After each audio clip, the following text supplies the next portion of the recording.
నేను రావాలని కానీ నేను వస్తే బాగుంటుందని కానీ ఆయన ఎప్పుడు అడగలేదు, ఆయన నోరాలు అడగలేదు.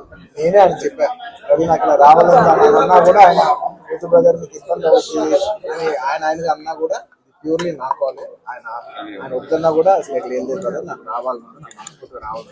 నా ఫ్రెండ్స్ అంటూ ఎవరైనా ఉంటే వాళ్ళు ఏ ఫీల్డ్లో ఉన్నా ఏ పార్టీలో ఉన్నా నాకు పార్టీకి సంబంధం లేకుండా నా మనసుకు నచ్చిన వాళ్ళు ఎవరైనా ఉంటే ఎవరు ఏ ఫీల్డ్ అయినా ఉంటే నేను వచ్చి వాళ్ళని సపోర్ట్ చేయడానికి నాకు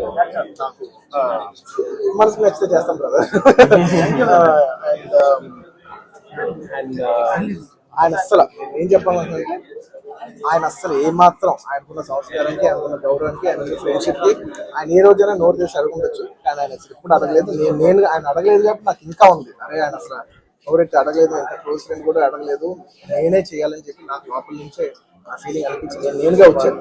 ఆయన కొంచెం అక్కర్లేదు బ్రదర్ మీరు ఇబ్బంది పడతారన్నా కూడా పర్లేదు బ్రదర్ నేను వస్తాను, నేనే ఆయన సపోర్ట్ చేద్దామని వచ్చాను. ఎందుకంటే ఈ 5 ఏళ్ళలో మేము మామూలుగా చాలా మంది చూస్తూ ఉంటాం కదా, 5 ఏళ్ళు మామూలుగా ఏదో ఫస్ట్ లో కొంచెం కనబడి ఏదో లాస్ట్ లో ఒక సంవత్సరం లాస్ట్ ఒక 6 నెలలో సంవత్సరం తిరుగుదాం అనే ఒక మైండ్ సెట్ ఉన్నారు.